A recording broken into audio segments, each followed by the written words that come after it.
Sambut salam dari Bapak, salam SFD, semangat, fraternitas, dan bina.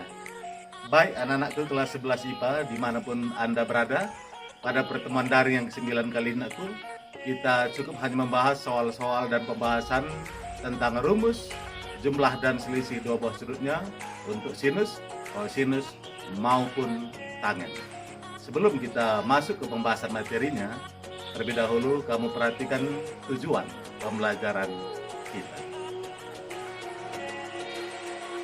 Baik Naku, sebelum kita bahas materi kita tentang soal dan pembahasan, perhatikan tujuan pembelajaran kita terlebih dahulu. Kamu dapat menerapkan rumus jumlah dan selisih dua sudutnya, baik untuk sinus, kosinus, maupun tangen yang terintegrasi dengan nilai-nilai karakter ke-SFD-an kita, yaitu yang pertama, nilai semangat. Kedua, karakter rajin dan giat, indikator. Yang ketiga adalah indikator menjalankan tugas dengan penuh tanggung jawab. Demikian. Kita langsung ke pembahasan soal terkait materi kita minggu yang lalu, yaitu rumus jumlah dan selisih dua sudutnya untuk sinus, kosinus, dan tangen ya. Ini sudah kita gabung ya, sinus, kosinus, dan tangen untuk rumus jumlah dan selisih dua buah sudutnya. Soal yang pertama, tentukanlah nilai dari sin 50 kali cos 10 tambah cos 50 kali sin 10 derajat. Di sini anakku Bapak buat soal multi choice bagian A sampai E optionnya ya. Pilih salah satu jawaban yang benar. Baik, langsung kita bahas. Di sini anakku kamu harus ingat kembali ya, rumus dari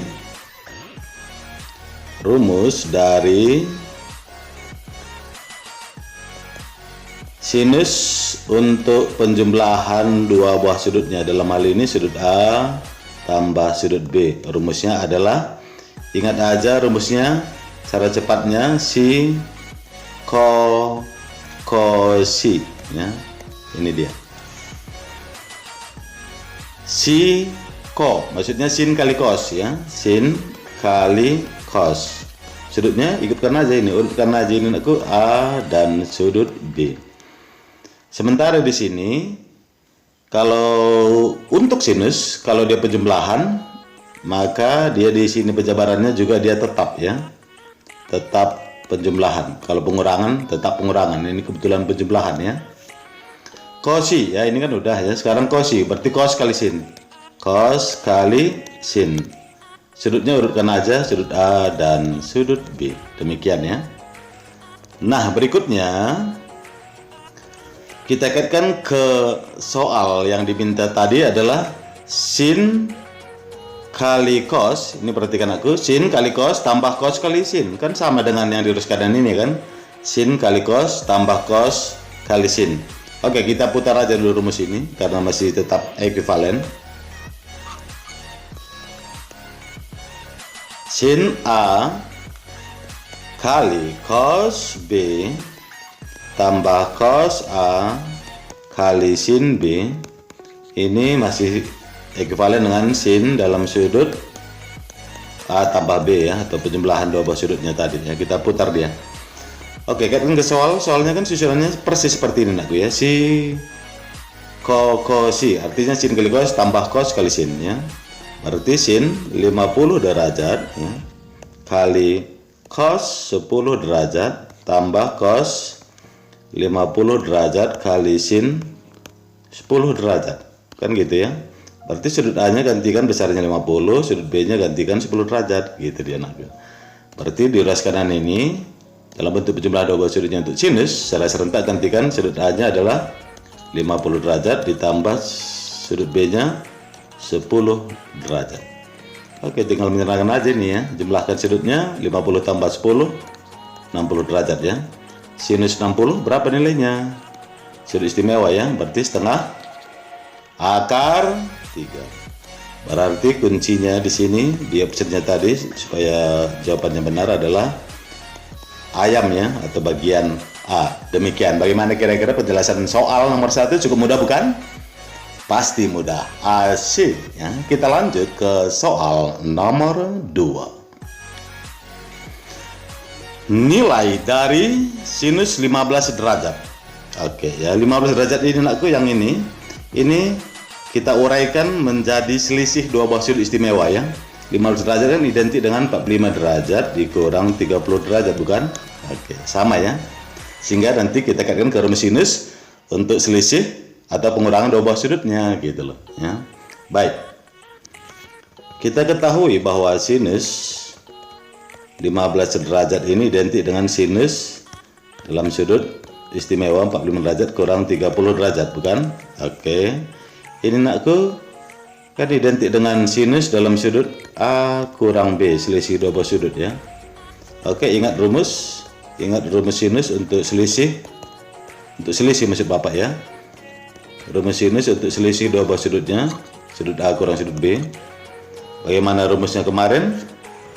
Sama dengan nomor 1, si kosi ya. Berarti sin kali cos, sudutnya urutkan A dan B. Hanya di sini nakku penggunaannya, bentuk penjabarannya dia tetap ya. Kalau jumlah tetap jumlah, kalau kurang tetap kurang. Si kosi berarti cos kali sin, sudutnya urutkan sudut A dan B. Baik ya, kaitkan ke soal yang ini. Sin dalam sudut 45 kurang 30 derajat, berarti A nya kita ambil besarnya 45, sudut B nya kita ambil besarnya 30 gitu loh. Gantikan ke sebelah kanan, berarti sin A gantikan 45 derajat kali cos B, B nya adalah gantikan 30, berarti cos 30 kurang cos A, berarti cos 45 kali sin B, sin 30 derajat. Oke, sederhanakan ini nakku. Sin 45 gantikan dengan nilainya setengah akar 2, cos 30 adalah setengah akar 3, kurang cos 45 setengah akar 2 juga ya. Sementara sin 30 adalah setengah. Oke, di sini setengah akar 2 kali setengah akar 3, setengah kali setengah seperempat, akar 2 kali akar 3 akar 6 ya. Kurang setengah kali setengah seperempat akar 2. Berarti ini kan sama, artinya akar 6 nya kalikan ke atas ke 1 ya, ke pembilang, nanti dengan akar 6 per 4 dikurang akar 2 per 4 ya.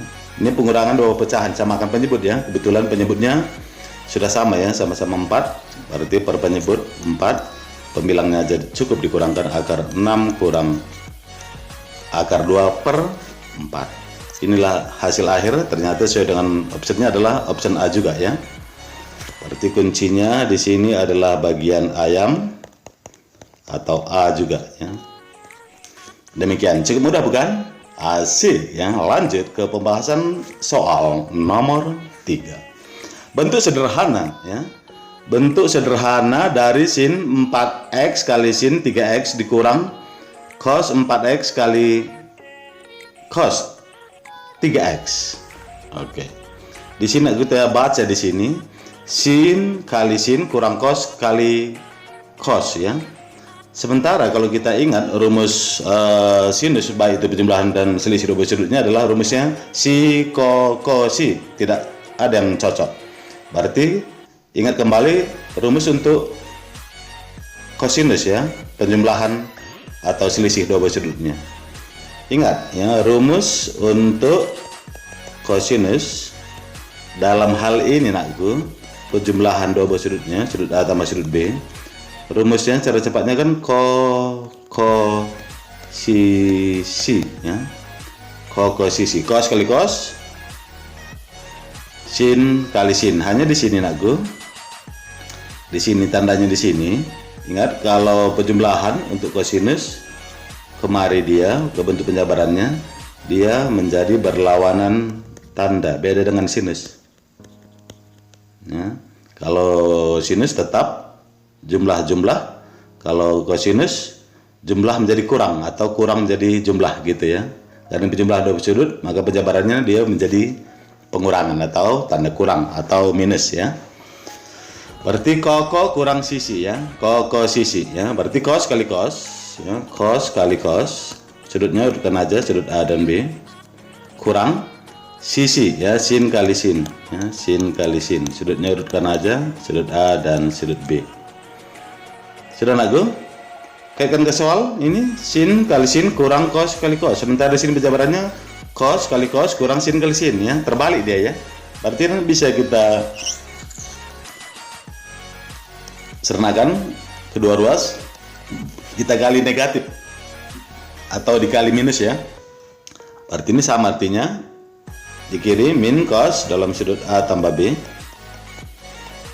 Oke, ini nakku di ruas kanan positif cos cos menjadi kurang dia, pindahkan aja ke urutan kedua, kurang cos A kali cos B gitu ya.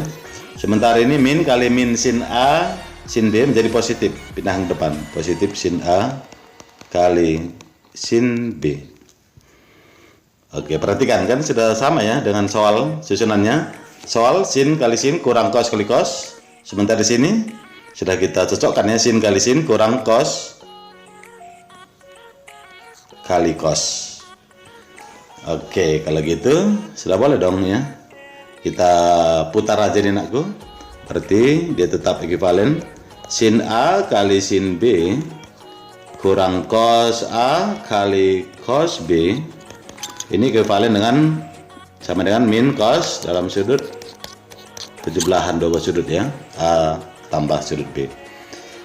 Kaitkan ke soal, berarti sin A gantikan A-nya adalah 4x, B-nya ambil 3x, berarti sin 4x kali sin 3x. Ini terlihat ya, A-nya, sudut A-nya gantikan 4x, sudut B-nya gantikan 3x, dikurang cos A 4x tadi ya, kali cos B, B-nya 3x tadi ya, sama dengan min cos A-nya nakku, ingat ya, gantikan 4x ditambah B, B-nya gantikan 3x.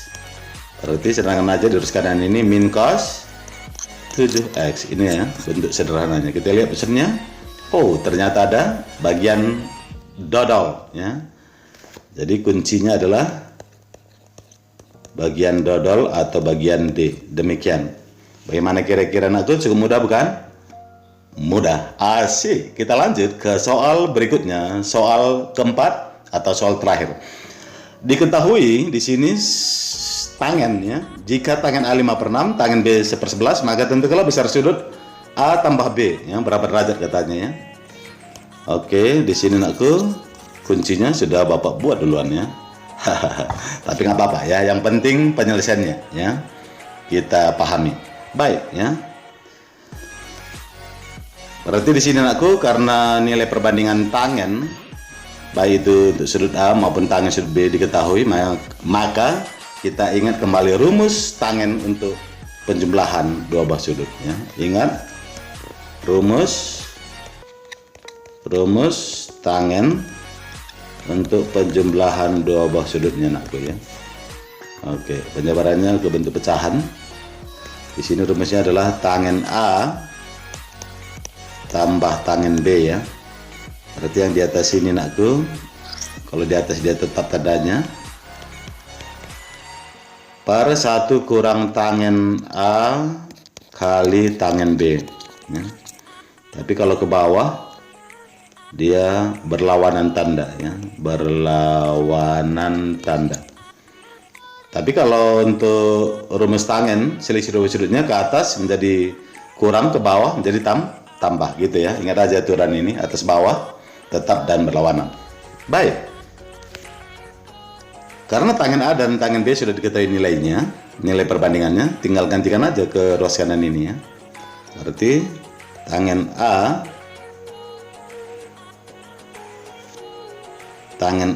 tambah tangen B ya, dalam kurung sama dengan tangen A, nilainya berapa tadi? 5/6.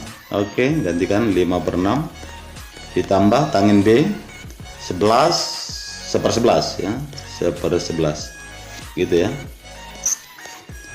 per 1 kurang tangen A, tangen A nya 5/6 dikali tangen B 1/11. Oke, dari sini nakku kita sernakan Penjumlahan dua buah pecahan ya, penjumlahan dua buah bilangan pecahan berarti menyamakan penyebut. Caranya kali silang aja. 5 kali 11 gitu ya. 5 kali 11 55 ditambah, kalau kurang sini, di sini kurang, 6 kali 1. 6 kali 1 6 per penyebut kali penyebut, 6 kali 11 ya. 6 kali 11 adalah 66. Oke, di sini masih 1 kurang. Perkalian dua pecahan, atas jumpa atas, bawah jumpa bawah ya. 5 kali 1 5 per 6 kali 11 66 ya.